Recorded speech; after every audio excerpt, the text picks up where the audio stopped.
One of the biggest frustrations with AI video generation is visual consistency. You try to tell a story, but your main object changes shape from one shot to the next, leaving you with a folder full of disconnected clips that are difficult to edit together. Today on Smart AI Tools, we are fixing that by building an end-to-end cinematic workflow inside CapCut PC using Seedance 2.5. Let's start. I'm starting inside CapCut PC and opening the AI video workspace. From here, I select Omni reference and make sure Dreamina Seedance 2.5 is selected as the video generation model. To improve consistency, I'm not relying on a text prompt alone. I'm uploading 5 different views of the Chronos Cube so Seedance can understand its shape, proportions, brass materials, mechanical details, and glowing blue elements. I'm also adding a 1920s mood board to define the environment, lighting, architecture, and atmosphere of the opening scene. The artifact references tell the model what the object should look like, while the mood board tells it what kind of world the object belongs in. After uploading the references, I enter a prompt describing the scene, lighting, action, and camera movement I want. Below the prompt, CapCut lets me choose the duration, resolution, aspect ratio, and how many results I want to generate. Once the settings are ready, I click Generate. Here is the first result. The camera slowly moves through the archive toward the Chronos Cube, and the design remains stable throughout the shot. The brass construction, circular mechanical details, glowing blue elements, and overall proportions closely follow the uploaded references.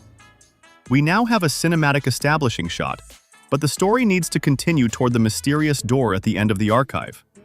To continue the scene, I open AI Extend and select the generated clip. In the prompt, I ask the camera to continue from the final frame and slowly pan toward the old oak door while preserving the same artifact, lighting, environment, scale, and camera direction. I keep the model and quality settings the same, change only the extension length, and click Generate. CapCut then creates a new continuation directly after the original clip. The original shot approaches the artifact, and the new section continues the sequence by panning toward the door. The lighting, environment, and spatial direction remain connected, so the two clips feel like parts of the same cinematic sequence rather than unrelated generations. Now I want the second part of the sequence to move from the 1920s into the 1980s. I select the AI extended clip and drag it directly from the timeline into the AI video workspace. CapCut opens the reference video window, where I keep the full clip selected and click Save. The clip now appears in the reference area, ready to guide the next generation. From here, I enter a natural language prompt describing the transformation I want. I keep the output settings consistent with the original footage and click Generate. Here is the result.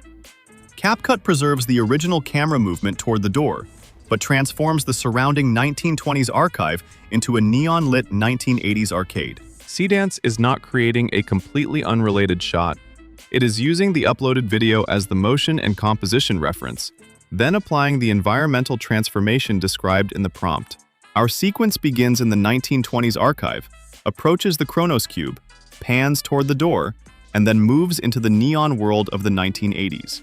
To create a cinematic opening, I import a transparent Chronos Cube title graphic and place it above the footage.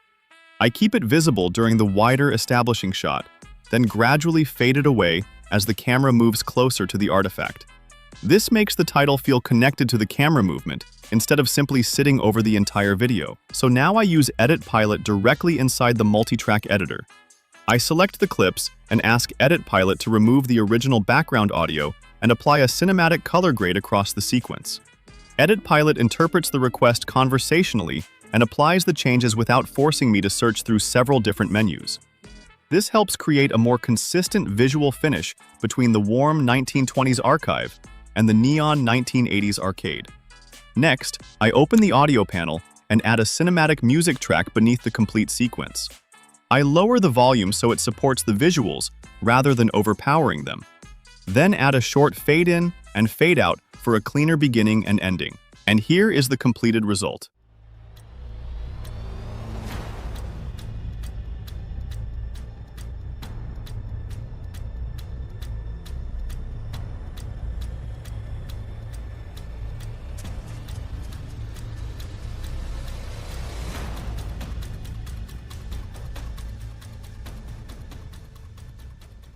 Once everything is ready, I click Export, choose my final resolution and frame rate, and render the completed sequence.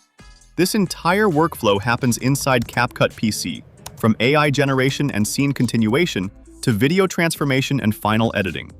There is no need to move between several disconnected applications, and the reference-based workflow gives you much more control over visual continuity. To download CapCut PC and test this workflow for yourself, click the link at the top of the description. Let me know in the comments what kind of AI short film you would create first. Keep making smart videos for smart AI tools, and I'll see you in the next one.